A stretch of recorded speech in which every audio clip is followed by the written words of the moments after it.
This video will explain about negative and fractional indices. So in my previous videos, you learned about index laws, right? So this is about if you have negative or fractional indices, how you are going to deal with them, right? So there are like a few things that you must remember here. So first thing is, right, now this is a fractional indices. Fractional mean your power should be a fraction. So that is a to the power 1 over m. What do you mean by this? So if I write it like this is a with here root m. So this means it is not m times the root a. It means this is the root a is 1 over m to the power. Power is 1 over m. That's what means. So normally when we are writing like root 2 things, we don't write here 2 if it is 2. But if you are going to find for 2 1 over 3, then in that case you are going to write here 3. So that's the convention. If it is half, you are not going to write it, you are not going to put it here. But if it is any number other than half for the fraction, for those you have to put it. Remember, you are not going to here put the half or put 1 over 3, not the whole fraction that you are going to put. You are going to put the value in the denominator. So if it is 1 over 5, you are going to put here 5. It is like that. So now, for example, if I take this one, 2 to the power 1 over 5. So if I write it here, it will be 2 and this will be 5. And then the second one. Now this is 1. What if it has a value other than 1? What if it is like 2, 3, something like that? So this means, if I write it again, this means a to the power n whole thing to the power 1 over m. Remember you learned this in index laws?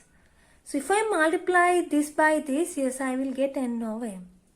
So if I write this with the square root sign, this means now if it is a, you put a inside, right? So here what you are going to put inside is a to the power n. And your m will be here. So this is about fractional indices. And then we'll see if it is negative indices. So that means a to the power minus m. So if it is a to the power minus m, so this is now minus. That means it is 1 over a to the power m. Okay, so for an example, if it is x to the power minus 3, you can write it as 1 over x to the power 3. So these are the 3 things you should know, and the most important one. So this is all about indices, about powers. So you should know if any number has a power of 0, what is the answer?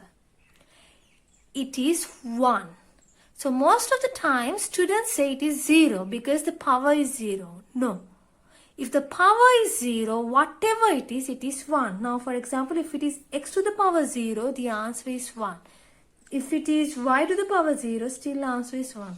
If it is 1000 to the power 0, still the answer is 1. So I think from this you get a clear idea about it. So we'll try to do one sum and understand how to do. Now, if I take an example like this, 125 into 8 to the power 3. So this is with power 3. if I look at this in this way, if I look at this in this way, right? So I'll write this. This means 125 root 3 multiplied by 8. So 125 is what? 5 to the power 3. And this is 3, so 1 over 3. Multiplied by this is 2 to the power 3. And here this is 3, so it is 1 over 3. So you can cancel 3 because 3 times 1 over 3. So if I multiply 3 by 1 over 3, 3 and 3 get cancelled. So it is 1. And then here also same. So 5 into 2, the answer is 10. So can you understand what I did here? So first one, we have learned that a times b whole thing square root will be equal to root a into root b. Right? So this is possible.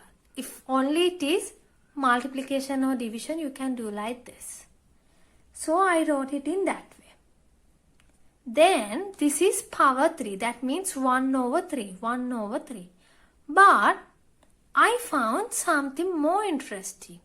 This is 125 is 5 to the power 3. And 8 is 2 to the power 3.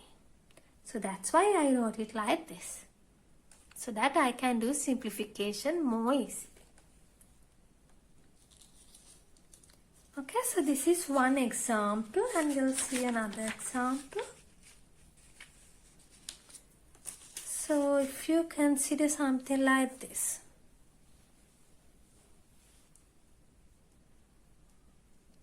X times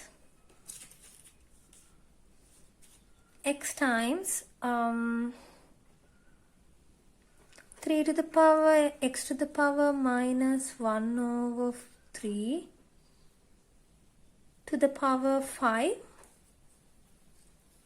Right? If I write something like this, how to simplify this? First deal with inside bracket ones. Right? So you have learned this under your index laws, how to expand this. So this means this is 3 to the power 5 multiplied by x to the power minus 1 over 3 to the power 5 whole thing times x. Now you can take 3 to the power 5 out multiplied by x into x to the power minus 5 over 3. Now you can add this and this. So 1 minus 5 over 3 is how much? Minus 2 over 3. Then 3 to the power 5 times x to the power minus 2 over 3. So normally we don't keep with negative. So you can get that to the denominator. So that is x to the power 2 over 3. Because you learned in here, if it is negative, you can take it to the denominator and make the power positive. So you learn that in this. So that's what I applied here. So I hope you understood how to do negative and fractional indices sums. So what you must remember is if it is inside the bracket, right? So if it is inside the bracket, you have to first deal with inside bracket things. And then open up the bracket and solve the sum. Okay, so I hope you understood it. So in my next video, I'm going to talk about surds. So thank you and please subscribe on my channel.